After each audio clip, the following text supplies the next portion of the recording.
In 1979, Dr. Rike Gerd-Hamer was diagnosed with testicular cancer.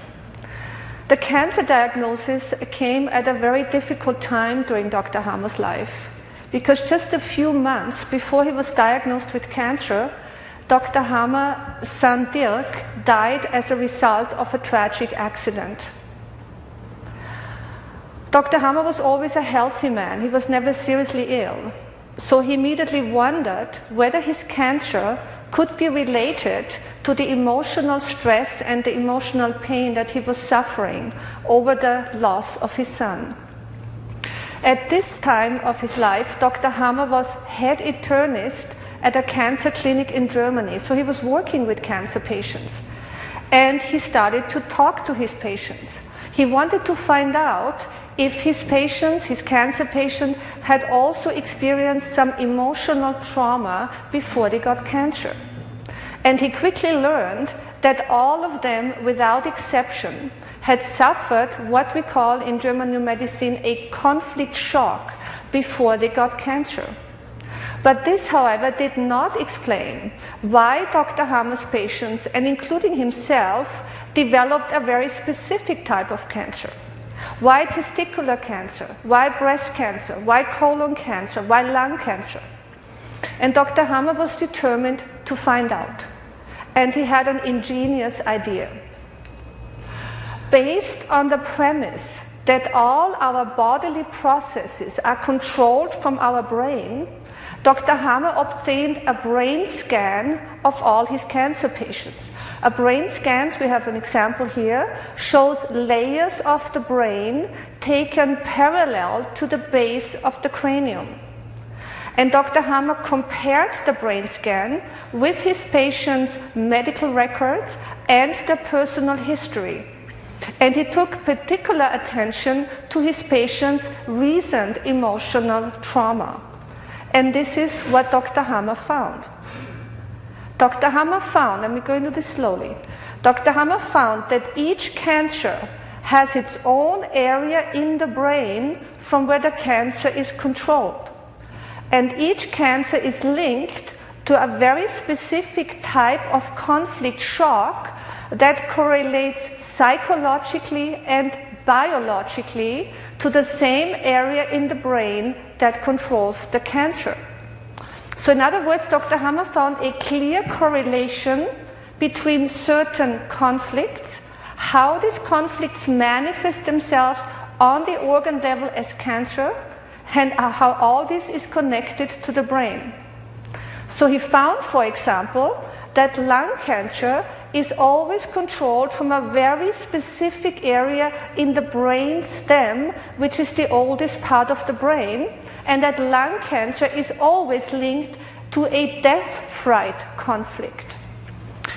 Glandular breast cancer, so a cancer in the breast glands, on the other hand, is always controlled from a very specific area in the so-called cerebellum, which is just next to the brainstem. And glandular breast cancer is always caused by, as Dr. Hamer calls it, a nest worry conflict. So unexpected concern and worries about the well-being of a loved one. Intraductal breast cancer, on the other hand, he found is always controlled from a very specific area in the so-called cerebrum. And intraductal breast cancer is always caused, so he found, by a separation conflict. Well, animals, aren't they wonderful? Animals experience these conflicts in real terms. For example, when they're separated from their mate, from their offspring, when they are attacked by an opponent, when they lose their nest or their territory, when they suffer a threat of starvation or a death fright. While we humans developed over time a figurative way of thinking, so we can suffer these conflicts in a transposed sense. So we can experience such conflict, for example, territorial conflict, when we lose our home or our workplace. We can suffer an attack conflict when we are physically attacked, verbally attacked, or when our integrity is attacked. We can suffer a starvation conflict when we don't know how to provide for ourselves. And we can suffer a death fright conflict most often, and a typical death fright is a diagnosis shock. And Dr. Hammer found, or as we would say, since this conflict involves our entire organism, so the psyche, the brain, and the organ, and since we share these conflicts with all other species, we speak in German New Medicine of biological conflicts rather than of psychological conflicts. Well, after Dr. Hammer has identified what type of conflicts cause what type of cancer, he naturally looked at other so-called diseases. He looked at heart conditions, skin disorders, liver disorders, diabetes, arthritis, and so forth. But he also looked at mood disorders like depression, or mental disorders, as we call it, bipolar disorders. And Dr. Hammer found that this interplay, that this interaction between the psyche, the brain, and the organ applies to all of medicine and each patient's case. And Dr. Hammer called his findings the 5 biological laws of the new medicine. Dr. Hammer called them biological law because his discoveries reveal universal biological principles that apply to every living organism, to every species, and to every human being. Dr. Hammer calls his discoveries biological laws because these biological laws reveal that diseases are not, as we assumed, the result of a malfunctioning organism, but that diseases are instead meaningful biological processes which are comprehensible in the context of our evolution and how our organism developed over time. And the 5 biological laws also reveal that diseases are curable. Firmly tied into the science of embryology, Dr. Hammer provides the scientific evidence that we are all born with the capability to heal our own diseases, that the healing of cancer and all other diseases is inherent in all of us. And this implies, my friends, that we do no longer have to fear diseases, that we do no longer have to panic when we get cancer, because, as Dr. Hammer puts it so well, many of us will at one time or another experience a conflict and get cancer.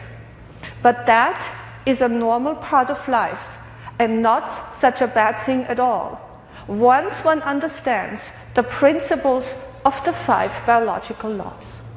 And we're going to look into those laws now. Okay, the first biological law states that every disease originates from a conflict shock that catches us completely off guard. So this is already important information, because such a conflict shock is an emotionally unexpected emotional distress, an unexpected emotional distress for which we are not prepared and which we could not anticipate. And as such, this conflict shock differs greatly from everyday stress or emotional stress that we can foresee. Dr. Hammer calls this conflict shock, this unexpected conflict shock, a DHS, which stands for Dirk-Hammer syndrome. He called it a DHS, obviously, in honor of his son Dirk, whose tragic death was the cause why Dr. Hammer himself developed cancer. So let's see how this plays out in details. The moment we suffer such a conflict shock, the conflict shock impacts in a very specific, in fact, in a predetermined area in the brain. And we see on a brain scan the impact of this shock as a set of sharp concentric rings. The location, so in other words, where exactly in the brain the conflict hits or impacts, is determined by the nature of the conflict. So if we learned already a little bit, a separation conflict always impacts in a very specific area in the so-called cerebrum, while a death-fright conflict always impacts in a specific area in the old brain, specifically in the brain stem. How does this play out on the organ level? Well, the moment the brain receives the conflict shock, the shock is instantly communicated to the corresponding organ, and instantly a significant biological special program is activated that assists, and I underline, that assists our organism in coping with the particular conflict situation. So in other words, Dr. Hammer identified the brain as the mediator between the psyche and the body. He identified the brain as the control station from which each and every biological program is controlled and coordinated. In German New Medicine, we view the psyche, the brain, and the organ as 3 levels of one unified organism. And we will keep in mind that it is the psyche that is the driving and the leading component of that program. Very important point.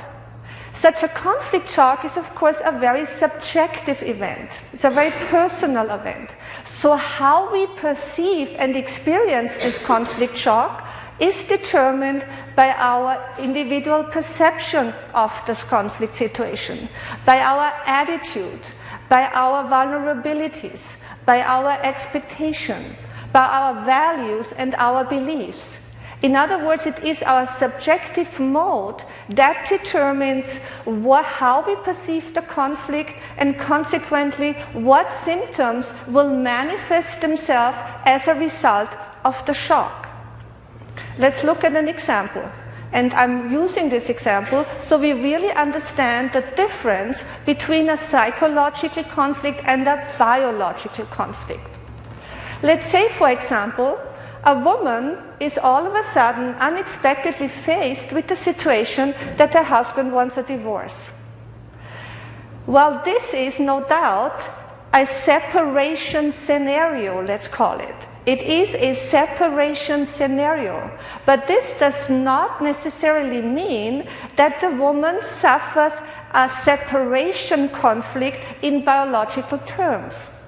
She can also perceive that situation as a loss conflict, which will involve her ovaries.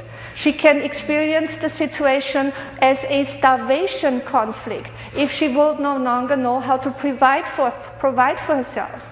She can suffer the conflict or experience it as an abandonment conflict, which will involve her kidneys. Or, let's say, as a self-devaluation conflict, which involves her bones. Well, whether the woman develops osteoporosis, ovarian cancer, liver cancer, or if she starts gaining weight when an abandonment conflict is involved, that is determined what she subconsciously associates with that particular situation. But as soon as this association is made, the conflict-related significant biological program is instantly activated. And the biological purpose of this biological program is to put her entire organism, so the organism as a whole, into a state that facilitates a conflict resolution. And this, my friends, is the new medical paradigm. This is what Dr. Hammer found. If more tissue is required to facilitate a conflict resolution, the conflict-related organ will respond to the conflict with cell proliferation. So let's look, for example, at lung cancer. Well, the lungs, so Dr. Hammer discovered, identified, are linked to a death-fright conflict. Because in biological terms, the death panic is equated with not being able to breathe. So the moment that death fright occurs, the lung alveoli cells, which are in charge of processing oxygen, will immediately start to proliferate and to multiply, forming lung nodules or a lung cancer.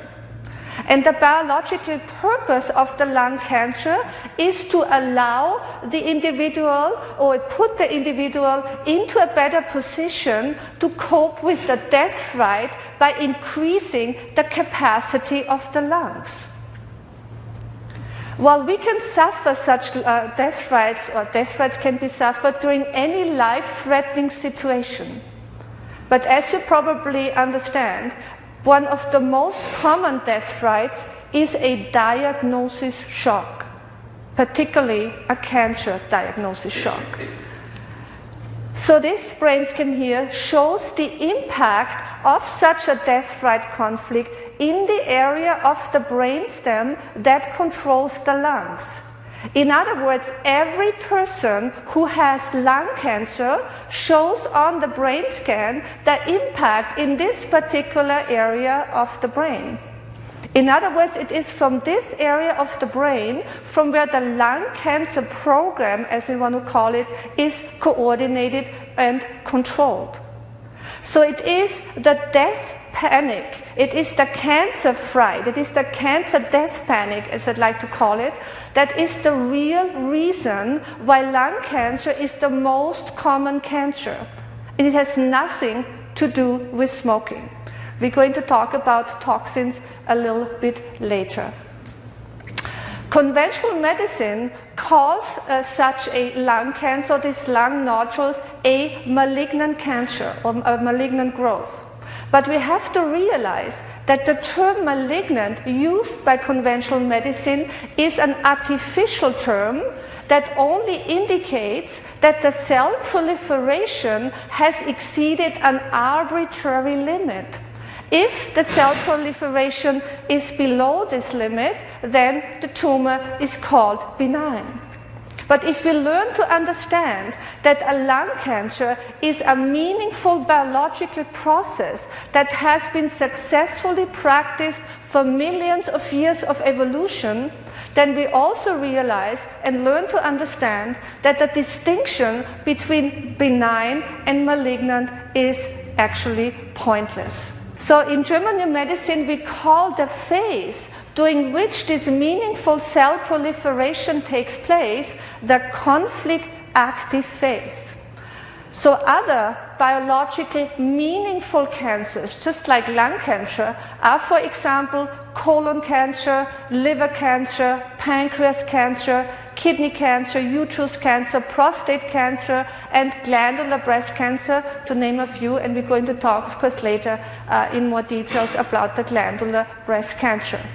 And Dr. Hammer also found that this meaningful cell proliferation, in other words, these significant biological programs of these specific types of cancer, are all controlled exclusively from the so-called old brain. And Dr. Hammer found that the exact opposite principle is the case with all organs and tissues that are controlled from the cerebrum. So the point is, or the principle is, if less tissue is required to facilitate a conflict resolution, the conflict-related organ will respond to the shock, to the conflict, with tissue loss. So the opposite of cell proliferation. So let's look at an example. And this is always good it's very, obvious how we can explain this. Let's look at the cervix. The cervix is the passageway to the uterus. And Dr. Hammer found that the cervix, or the conflict linked to the cervix, is a sexual conflict of not being able to mate. While in nature a female can suffer such a conflict if mating is interrupted or doesn't take place for one or the other reason. Well, if this is the case, the cervix, the passageway to the uterus, immediately starts to ulcerate, causing tissue loss. And the biological purpose of the tissue loss is to widen the cervix, so when mating finally takes place, more sperm can reach the uterus, which enhances the chance of conception.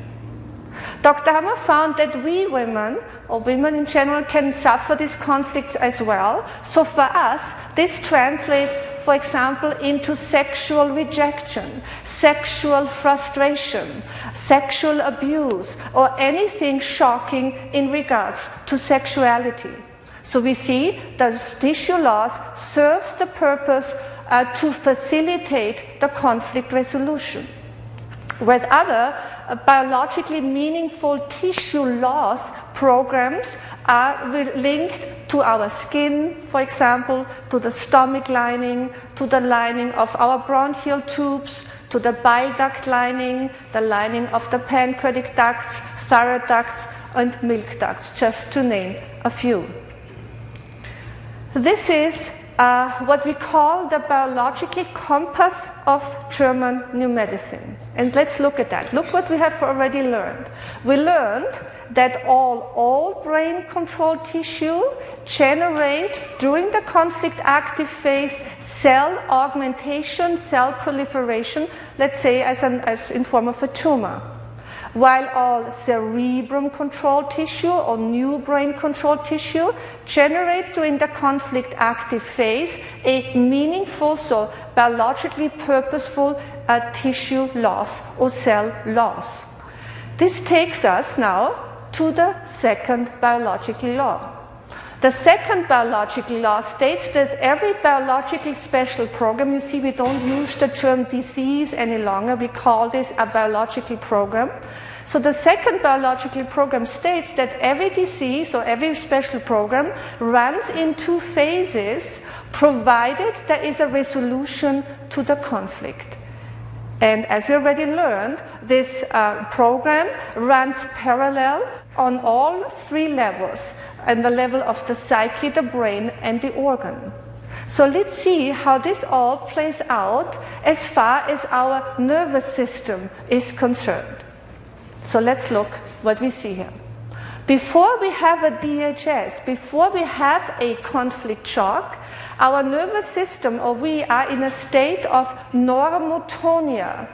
Normotonia means that we are in a normal day and night rhythm where sympathikotonia alternates with vagotonia. These are terms that relate to our autonomic nervous system, and all it says is that during the day we are sympathicotonic, our heart rate is up, our muscles are going, we are in a normal state of stress. After 5 o'clock in the afternoon, we go into natural or normal vagotonia, which is the time where our mind, our body needs to rest. We're in a natural state of rest. And Dr. Hammer found the moment we suffer a DHS or a conflict shock, this normal day and night rhythm is instantly interrupted, and we enter what we call the conflict active phase, which is a prolonged sympathicotonic state, a prolonged state of stress. And when we resolve the conflict, CL stands for conflictolysis or conflict resolution, we enter the healing phase or a prolonged state of vagotonia, a prolonged state of rest. So let's look into more detail. Well, we have all been there many, many times. Typically, when we are conflict active, we are totally preoccupied with the conflict. We can't think of anything else. We can't focus on anything else. All we do is to dwell and think about what took place. So we are totally preoccupied with the conflict. We can't sleep and we can't eat. But we have to realize that the extra waking hours of waking up at 3 o'clock in the morning and start thinking about the conflict, and that this focus on the conflict and the extra waking hours serve the biological purpose or have the significance to give us enough time or extra time to think about the conflict and find a resolution as quickly as possible. We call the conflict active phase also the cold phase, because when we're in the state of stress, our blood vessels are constricted, and as a result, we have cold hands, we have cold extremities. So typically all cold symptoms like the shivers or cold sweats only occur during the conflict active phase. Well, the moment we resolve the conflict, we enter the healing phase. Okay? So typically, when we are healing, we are very tired. Fatigue is always an indication that a natural healing process is taking its course. The healing phase is a vagotonic, a prolonged vagotonic state. It is, in simple terms, like resting after a big battle. So we are very tired, and there is a biological purpose. And the reason why we are very tired, because we need to rest, we need to sleep as much as possible so we can support the organism, the body, while healing takes place. So let's see warm phase, very important. We call the healing phase also the warm phase because the blood vessels are widened. Okay? Now we have hot hands, we have fever potentially, so all the hot symptoms, including inflammation, typically occur during the healing phase. So let's look now what happens on the healing phase, in the healing phase on the organ level, and this is most fascinating. The moment the conflict is resolved, all tumors or a tumor that grows during the conflict active phase instantly stops growing. But not only that, the moment the conflict is resolved, the tumor not only stops growing, but the tumor is now decomposed and broken down with the help of specialized microbes that have been trained over the course of evolution to do exactly that. And this takes us to the fourth biological law and the beneficial role of microbes. When our body, our organism developed over time, microbes developed with our organism. And the biological purpose or the function of the organism is to maintain our tissue and keep our body in a healthy state. And Dr. Hammer made two other important discoveries. Dr. Hammer found that these microbes that populate our organism are only active during the healing phase. So during the conflict active phase, they are dormant, they are inactive. But the moment the related conflict is resolved, the microbes instantly start the work that was assigned to them. Because Dr. Hammer also found that the manner and the style in which these microbes work are in full accordance with evolutionary logic. And this is what he found.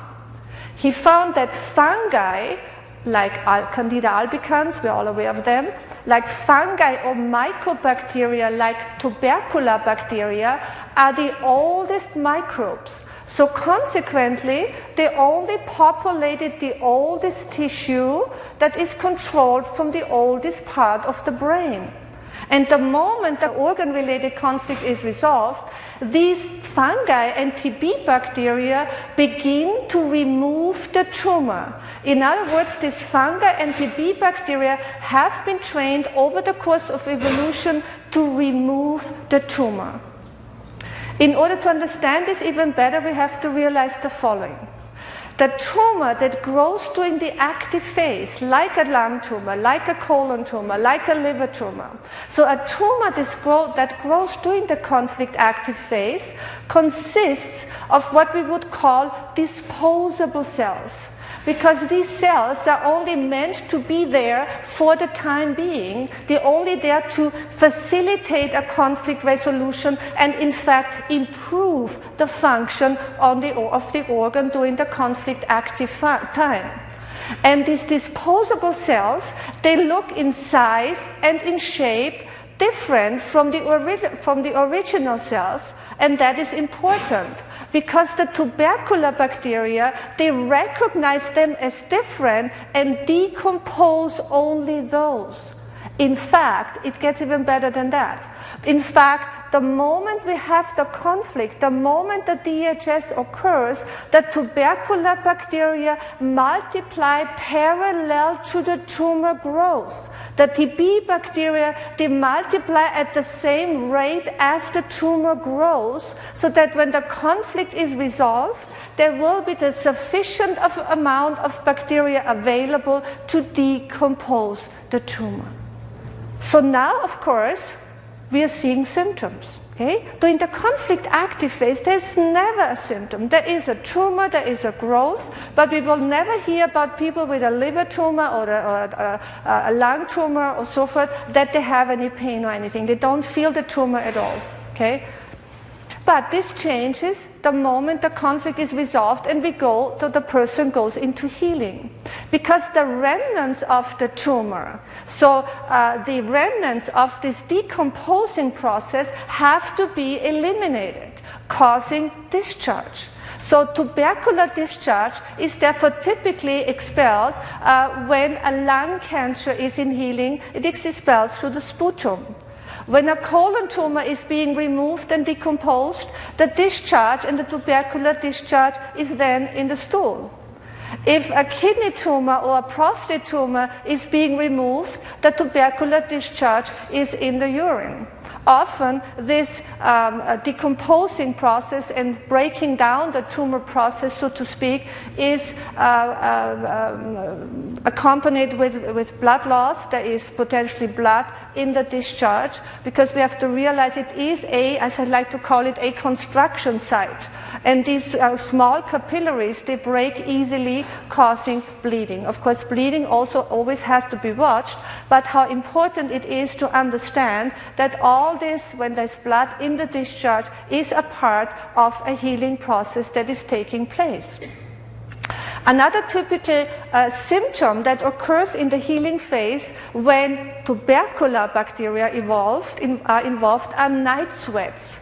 So if there is a big tumor that has to be decomposed, these night sweats can be excessive. So again, how important is it to know that night sweats are not a bad sign? On the contrary, we now know that there is a healing process underway and that tubercular bacteria are in the picture.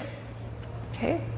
So if we don't have the tubercular bacteria, if we don't carry the TB bacteria or the fungi because of an overuse of antibiotics, what is the consequence? The result, as a result of not carrying these bacteria or fungi, the tumor cannot be decomposed and encapsulates.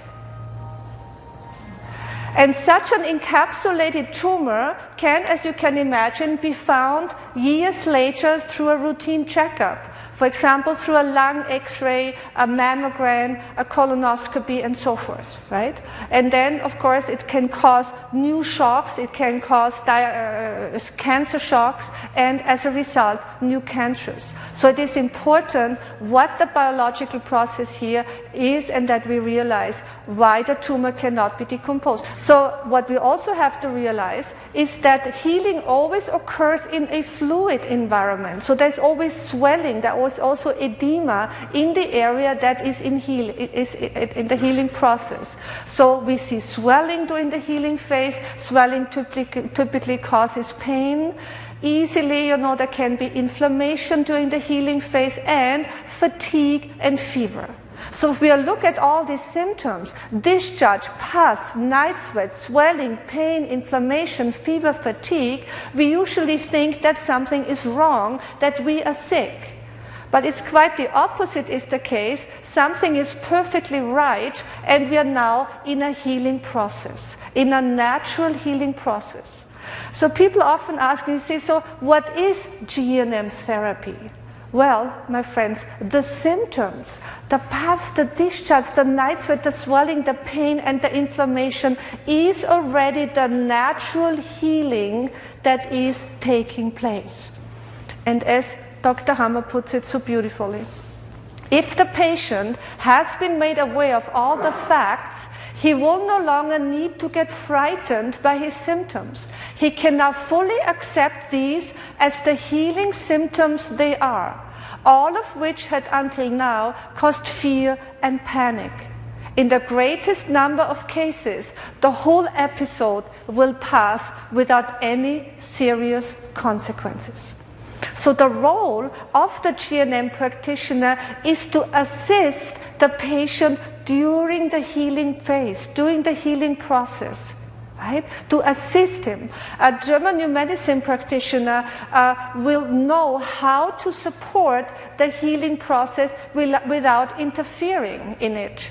Also, by understanding the entire process, gentle interventions can be planned in order to slow down a severe healing phase or more intense healing phase, and on top of it, potential complications can be anticipated and can be addressed before they reach a critical point.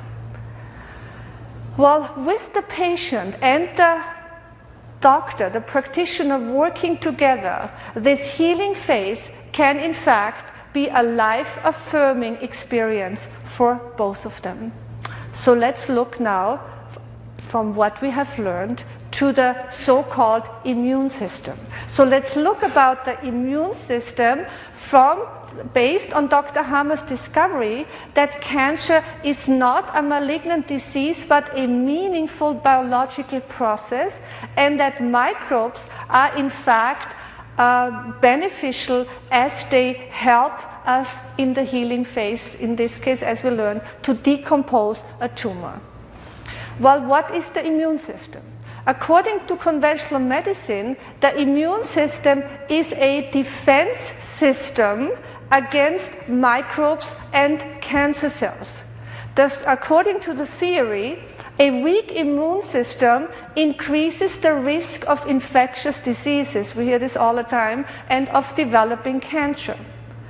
Well, medical science views the immune system, or views, I should say, our body as a battlefield where white blood cells are ready to attack the enemy.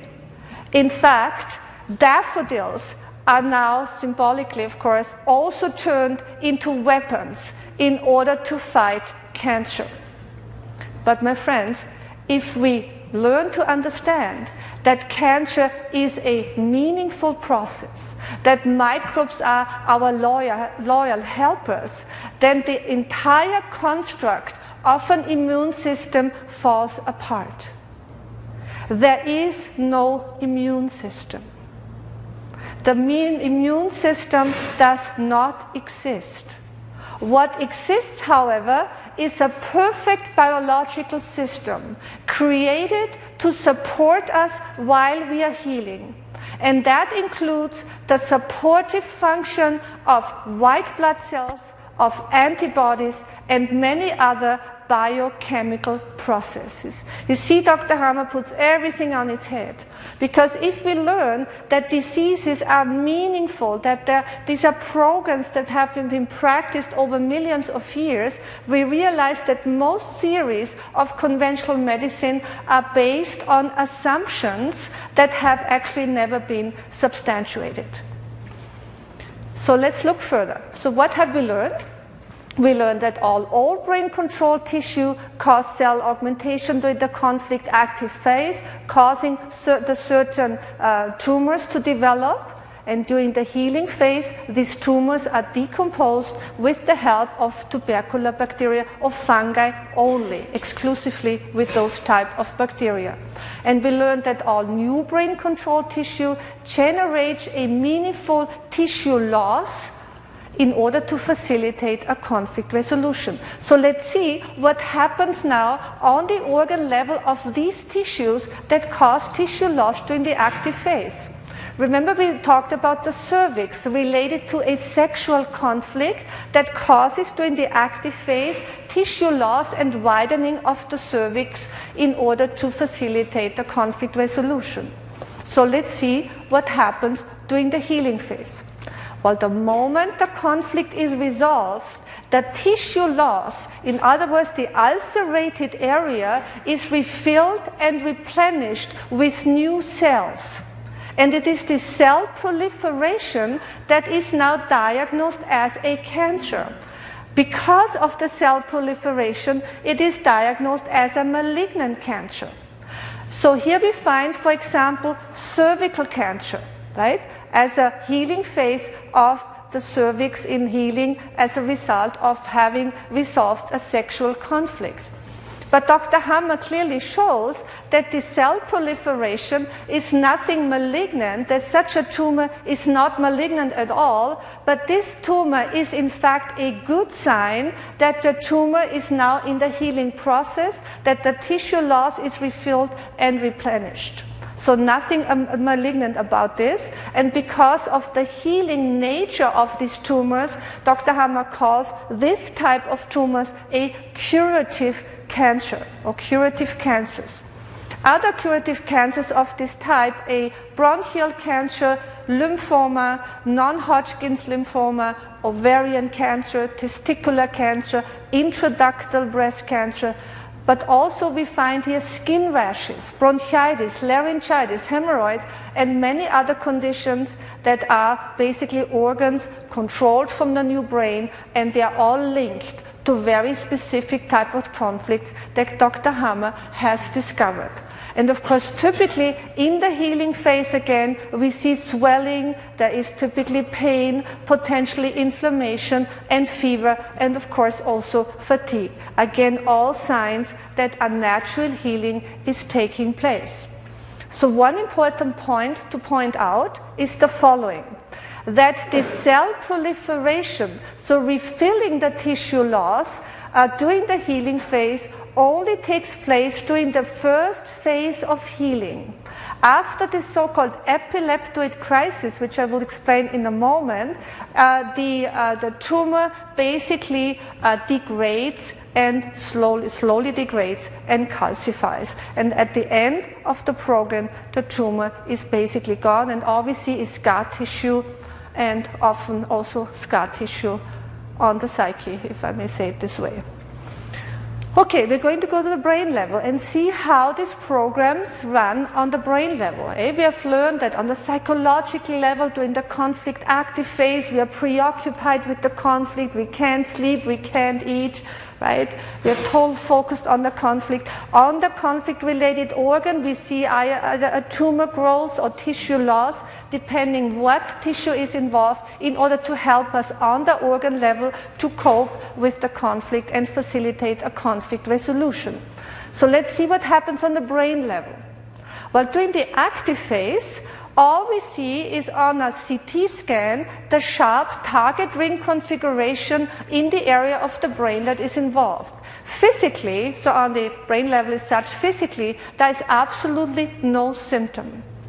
But this changes immediately when we go into healing, because healing also occurs now on the brain level. And as we learn, healing always occurs in a fluid environment, so the same applies to the brain. So during the first part of healing, there is water and serous fluid drawn to the area in the brain that is in healing. And this fluid, this serous fluid and water that accumulates at this area causes or creates a so-called brain edema. Okay. So this brain edema, however, is important because the edema provides basically a water pocket, a water cushion that protects the area in the brain while it's healing. So we have to realize that such an edema is not only in the area of the brain that is in healing, but also on the corresponding organ or tissue that is in healing at the same time. So that is why the phase A of healing is the most difficult part, because this is where there is the swelling and the pain on the organ level, and the brain edema causes the typical cerebral healing symptoms like headaches, dizziness, and blurry vision. But you can imagine the more intense the conflict active phase, the bigger the impact in the brain in the active phase, the bigger is the brain edema. And this is a very good picture. On the brain scan, the brain edema shows as dark, as black. This is a very good example.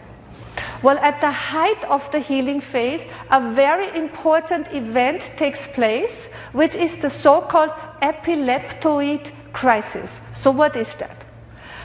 Well, at the height of the healing phase, the brain from that area that is in healing, so from the center of here, the brain triggers a sympathicotonic spike that puts the entire organism back into conflict activity, with the typical symptoms like shivers, the cold sweats, nervousness, restlessness. So what is the reason for that? What is the purpose of that? Well, nothing in nature happens by chance. The biological purpose is the following. At the height of the healing phase, or we can also say at the deepest point of vagotonia, this brain edema has reached its maximum size. And exactly at this point, this sympathicotonic stress push presses the edema out. And that is a very important counter-regulation, because now the edema on the brain, on the brain level, and as well as the edema on the healing organ can now be expelled. So, well, after the epicrisis, we have therefore a urinary phase, which means that now the water can be expelled and we pee a lot. So we can now basically verify this from now on. So if all of a sudden we have a night where we get up and have to go to the washroom a couple of times, although we haven't drank a lot the morning before, okay? So that is when such an epicrisis has taken place. Usually often the epicrisis takes place in the early morning hours, because this is when we are in natural vagotonia, and this is, of course, the ideal time for the epicrisis. Epicrisis can manifest itself in different ways. Typical epicrisis symptoms, or events, I should say, are heart attacks, strokes, asthma attacks, migraine attacks, epileptic seizure, and as we of course understand, all these type of crises, of epicrisis, are linked to very specific organs and therefore to very specific type of conflicts. And that's why I said before, the GNM practitioner that is familiar and works with Dr. Hammer's work, who is, has studied it, will know exactly what type of epicrisis can be expected, and we can, anticipate this and take steps to hopefully prevent this as much as possible if it's a big epicrisis that we're waiting for. But we have these epicrisis events quite often in a small version, absolutely. So let's look now what happens in the healing phase. Well, as soon as the brain edema is pressed out, glia cells, so-called neuroglia, moves to the area in the brain that is being repaired and finishes the repair job. So you can imagine, if there is a long conflict active phase with a big brain impact in the brain causing a large brain edema, there is a lot of repair work that has to be done. So a lot of glia will accumulate at the site. And it is this accumulation of glia, it is these glia pockets that conventional medicine diagnoses or labels as a brain tumor. And Dr. Hammer has established and demonstrated already in the early 80s that such a brain tumor is not at all a malignant growth. On the contrary, what Dr. Hammer shows and what we already clearly understand is that such a brain tumor indicates a healing process on the brain level parallel to the healing on the corresponding organ. Okay? So whenever there's healing going on the organ level, from a common cold to hemorrhoids to a cancer, we see during phase B of healing, these clear pockets in the brain if a brain scan is taken. And of course, the size of these so-called brain tumors is determined how intense the program is.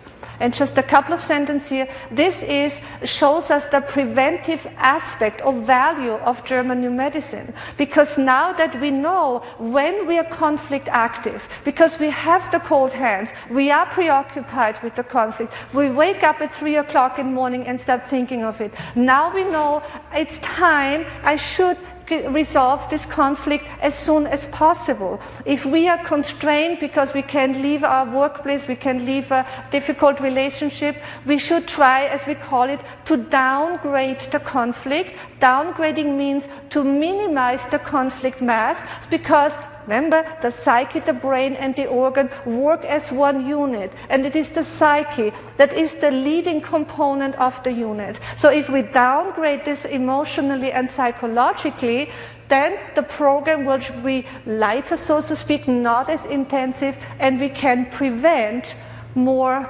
difficult healing phases and healing symptoms. Okay, next. Okay, what have we learned? This is basically how we can summarize the fifth biological law. The fifth biological law states that every so-called disease is part of a significant biological program created to assist the organism in coping with a biological conflict. Okay? So what did we learn? We learned that all old brain control tissue cause cell augmentation in the active phase. The tumor is broken down during the healing phase. All new brain control tissue cause a meaningful tissue loss, which is refilled and replenished during the healing phase. How come? What is the reason why certain tumors, certain cancers grow during the conflict active phase of all old brain control tissues, so in the active phase, and other tumors basically develop during the healing phase when the organ is controlled from the new brain? And Dr. Hammer found the answer in the science of embryology, and we're going to look at this now. This is a beautiful quote. The science of embryology and our knowledge of the evolution of man is the foundation of medicine. They are the two sources that reveal to us the nature of cancer and of all so-called diseases. So let's look at this in more details. This is absolutely fascinating. This is a blastocyst. A blastocyst contains a cluster of cells from which the embryo develops. On the 13th day after conception, in other words, 13 days after the fertilization of the egg, the blastocyst divides into 3 embryonic germ layers, which is the endoderm, the mesoderm, and the ectoderm. And it is from these 3 germ layers from which all our organs and tissues developed. In fact, we have to point out and realize that when the fetus develops in the womb, or the fetus develops, that the fetus passes all the evolutionary stages from a single-celled organism to a complete human being. And we're going to look at this now in details. Okay, the endoderm develops all the organs of the intestinal canal or the alimentary canal from the mouth to the rectum. The endoderm also develops the liver, the pancreas, the lungs, the prostate, and the uterus. From an evolutionary point of view, the endoderm is the oldest germ layer. And that is why all organs and tissues that derive from the endoderm are controlled from the oldest part of the brain. And all these tissues that derive from the endoderm and are controlled from the oldest part of the brain are the same cell type. They are all so-called adenocells. And in full accordance with evolutionary logic, All organs that derive from the oldest germ layer relate or are linked to the oldest biological conflicts. Conflicts that relate to breathing, procreation, and food, literally or figuratively. And what we have learned is that all organs that are controlled from the brainstem, they generate exclusively cell augmentation or a tumor growth during the conflict active phase. And during the healing phase, the tumor is broken down with the help of mycobacteria and fungi that are the oldest microbes that populated the oldest tissue that is controlled from the oldest part of the brain and that derives from the oldest germ layer. See, we have a system. The mesoderm develops our underskin, the corium skin, the skin underneath the epidermis. It also develops the breast glands, the pleura, the ovaries, the testicles, the spleen, bones, muscles, and other tissue. And all tissues and organs that originate from the mesoderm are controlled from either the cerebrum or from the cerebral medulla, which is the interior part of the cerebrum. At a later time during evolution, we developed a second skin, which is the epidermis, which covers entirely the underskin. And the skin, the epidermis, derives from the ectoderm. The skin consists of squamous epithelial tissue. And over the course of evolution, the squamous epithelial tissue also migrated into the mouth and into the rectum. It lined all the canals and ducts in our system. It lined the pancreas ducts and the bile ducts. It lined the stomach and so forth.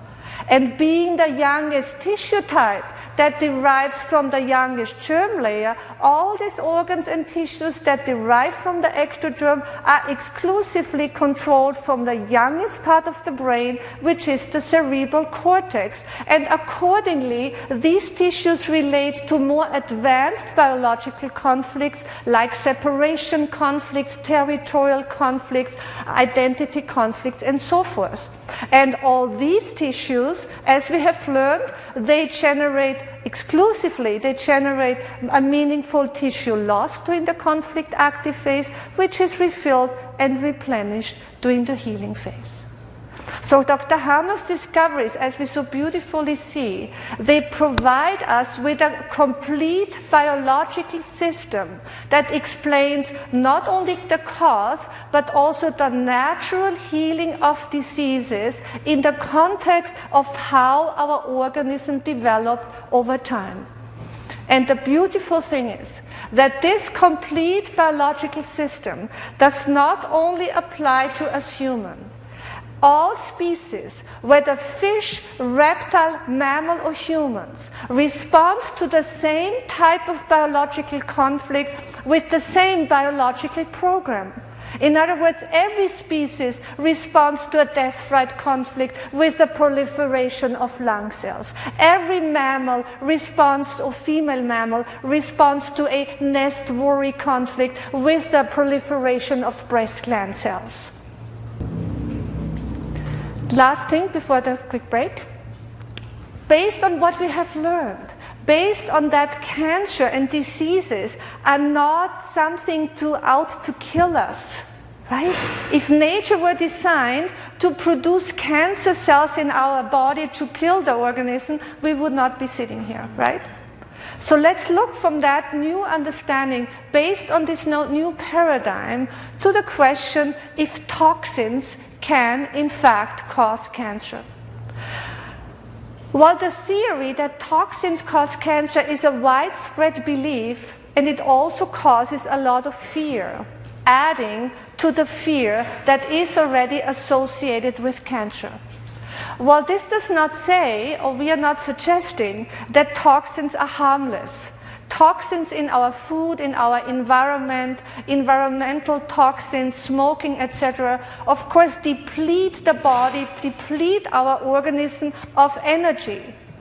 which means that we are more susceptible to suffer a conflict shock, and also a body depleted of energy has a much more difficult time to in the healing phase. There are also so-called neurotoxins that are in dental fillings and in vaccines. And absolutely, this neurotoxin can cause severe nerve damage and neurological disorders. But, my friends, and this is the point, toxins cannot cause cancer. And this is why. The theory that toxins cause cancer is based on the assumption that cancer is a malignant disease. But if we learn that cancer is not malignant but a meaningful biological process, then we also understand that toxins can't cause cancer.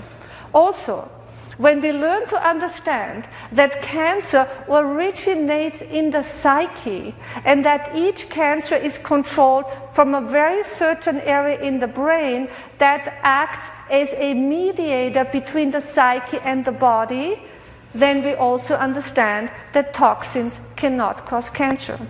Dr. Hammer's discoveries also explain why people that live a very healthy lifestyle, that follow a healthy diet, and try to stay away as much as possible from toxins still get cancer. And this often at a very early age. I know this is something to digest, but we just have to look at the science. Yes.